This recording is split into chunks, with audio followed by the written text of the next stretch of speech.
Hey there, fellow artists! Today we're jumping back into our 3D modeling exercises in Blender. We are learning how to model goblin twin blades. Much to my own misfortune, I got sucked into a certain video game last night and finally managed to unlock my double daggers. That spark of inspiration led me straight to the ever-reliable Pinterest to hunt for some rustic, worn-out swords that fit that style. This type of modeling is actually quite simple because the concept art serves as a perfect template for the 3D process. It doesn't matter which software you use, the steps are universal. Even if your specific workflow varies, the general methodology remains the same. So, I'm sharing this exercise with you today. While it's not a formal tutorial per se, it's a great guide to follow along with. I'll be adding comments throughout the video and, of course, providing a step-by-step breakdown so you don't get lost. Since this one is a bit on the longer side, feel free to skip through the chapters to hit the most important points if you're short on time. Let's get started. We head over to Pinterest to find something that catches our eye. In my case, I found these two rustic swords, which are perfect because we can reuse several elements from one for the other. This allows us to create a set of two or more swords starting from the same base. Once the image is saved to our computer, the next step is to open Blender and simply drag the image into the 3D viewport. By doing this, we embed the image directly into our Blender file without the hassle of creating a material, setting up a texture, and adding a plane to display it. It's a much more direct way to tell Blender that this isn't a texture, but just a reference image. Now, we'll press 7 on the numpad to switch to the top view. Find the file on your embedded data and drag it into the workspace. We could start modeling right now, but first, I personally like to start with a correct scale. So, the next step is to create a basic primitive with specific dimensions. Then, we'll select our reference image and scale it until it matches that size. You can do this by moving your cursor to the edge of the image until it highlights. Then just click and drag to scale the reference. And finally, we will adjust some parameters of our reference image to see it in perspective. To start modeling these types of swords, the easiest way is to begin with the metal blade. We'll start by creating a plane and adjusting it to the size of our reference. For a smoother workflow, we're going to enable X-ray mode. This makes the model transparent, allowing us to align the mesh much more accurately. Next, we'll jump into edit mode. By selecting the vertices, we'll start moving them to follow the silhouette of our reference.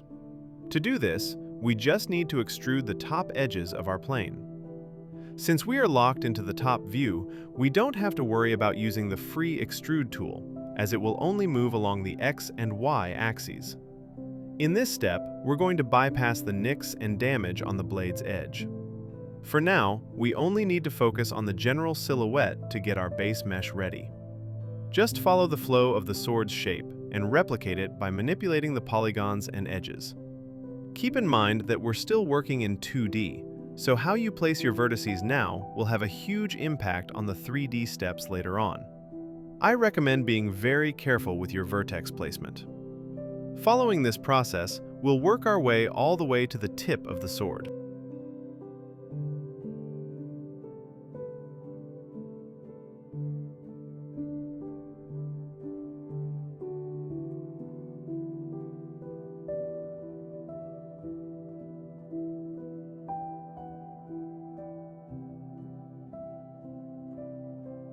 Now, let's give the sword blade some volume. Exit the top view, just click and drag your scroll wheel to return to perspective view, and once there, select all the faces of the blade and extrude them upwards. Keep in mind that free extrusion isn't the best choice here. You'll want to constrain the movement to the Z-axis. Alternatively, you can use extrude along normals. You can find this in the Tools Settings menu or by using the Blender shortcuts. Once we have the base thickness, we'll extrude the side faces to create the edge, or simply manipulate the existing polygons to shape the blade's bevel. We'll keep moving the geometry until the blade takes its proper form. Another tip for these types of exercises: follow the edges of your reference image closely. If the reference is a drawing, even better, as it helps the silhouette look more irregular and organic. We are working in low poly right now, and every single polygon can add character to your 3D model, so use that to your advantage. Finally, delete all the polygons on the bottom of the sword. As you can see, we are only modeling half of the blade, the visible side, so those bottom faces aren't necessary for now. We will generate the other half later using the mirror modifier. Now that we've finished the blade, let's move on to the base of the hilt. For this part, we'll simply start with a cylinder, adjust its scale, and tweak the mesh by moving the polygons until they match the shape of our reference. We'll be relying mostly on extrusions and loop cuts for this section.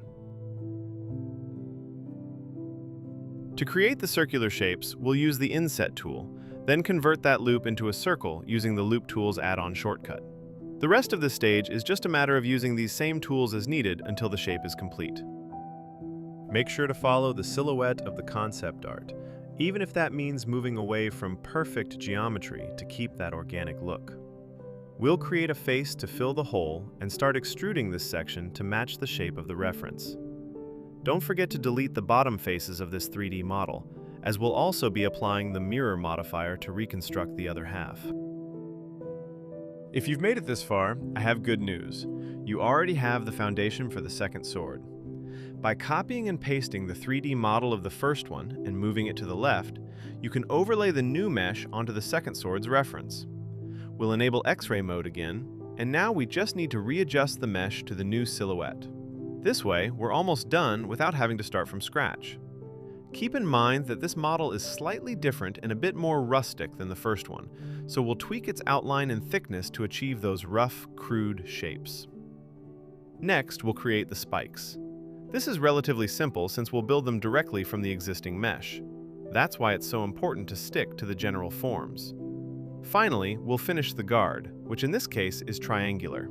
We won't be able to recycle the original one here, but on the bright side, this one is much easier to make. I'm going to speed up these steps since they are essentially the same as what we've already covered. In this stage, we'll work on the guard and the hilt. It's relatively simple to build these starting from a base mesh.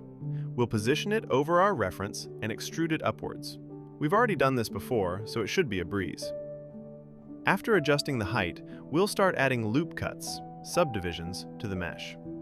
This gives us more edges to recreate the specific shape of the hilt and guard.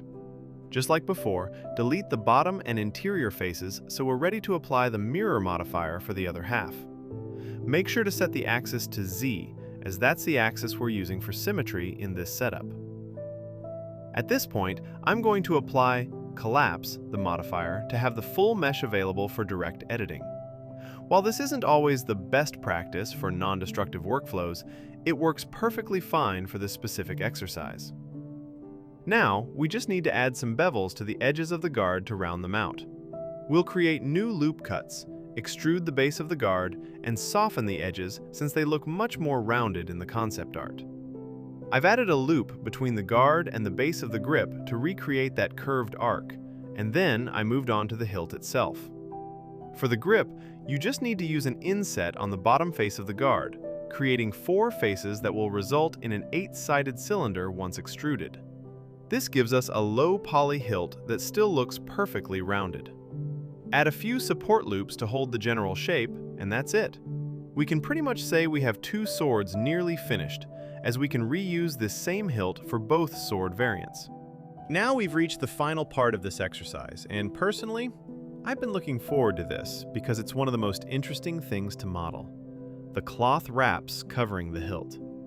Usually, these are created using textures applied directly to the grip, but in this case, we're going to model each piece of cloth to stay as true as possible to our reference image. There are many ways to achieve this, but we'll use a very simple and common technique, using the hilt itself as a guide and the knife tool to make cuts following the direction of the wraps. Pay close attention here, as this part can be a bit tricky. The knife tool usually only cuts visible faces, so I recommend pressing the C key to toggle Cut Through. This ensures we get a perfect loop all the way around the hilt. We'll repeat this step as many times as needed and then work loop by loop. We'll select each loop and separate it into an independent object. In Blender, you can find the shortcut for this or go directly to Detach Clone in the Extras section of the PolyCave add-on. Once we have the pieces separated, we can extrude all the faces outward to add volume, or simply use the Solidify modifier, similar to Shell in 3ds Max. We'll add a few more loops to give these parts some personality so they don't look like flat blocks. We repeat this process for every piece of cloth until the hilt is completely covered.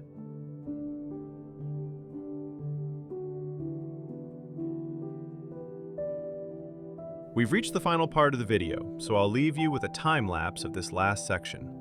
I think we've covered enough ground in this exercise, and at this point, there isn't much left to explain. We'll simply start with a basic mesh and extrude its edges diagonally to cover the area from the guard to the hilt, just like in our reference. To create the overlapping part, we'll just flip the mesh to create a mirror image and tweak it as needed. Keep in mind that the edges of the hilt and the guard are critical points. The fabric needs to be perfectly placed along these edges so it doesn't look like it's clipping through the metal. Don't worry about how long it takes to adjust these pieces. They are the most eye-catching and visually appealing parts of the model. So let's put some extra care into this final stage of the project. Since this process is the same for the second reference sword, we can just copy and paste it over like we did with the hilt. After a few final adjustments, our goblin swords will be complete.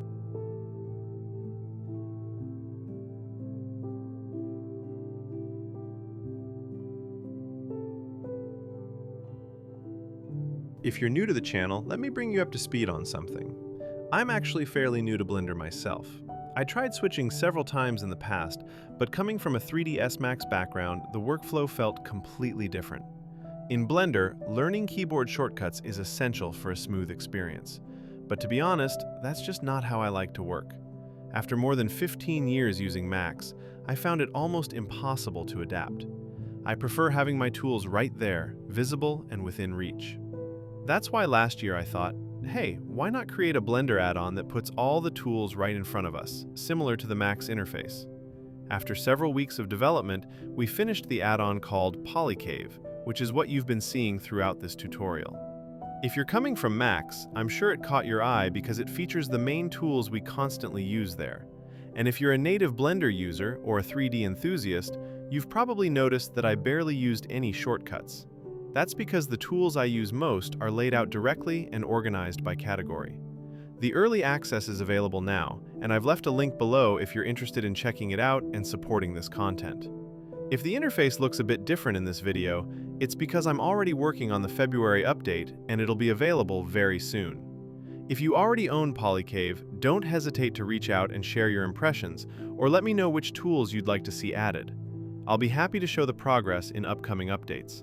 Remember, this project is designed for people who want to start 3D modeling. It's that first step to breaking down the initial barrier of Blender without feeling like you're starting from zero. I'll be keeping a close eye on your comments, and I'll continue uploading these exercises throughout the year until we reach the definitive version of PolyCave. And that's all for today. I hope you enjoyed this video. If you did, please leave a like and a comment letting me know which part of the process was the most challenging for you. As always, I've included the Pinterest links for the reference art in the description, along with the free 3D model of these two finished swords. They are ready to be used in your personal study projects, so feel free to poke around the final result, or even better, go ahead and customize them to make them your own. That's it for me today. As soon as I'm back to full health, I'll upload a new exercise so we can keep practicing together. Take care, artist, and have a great day.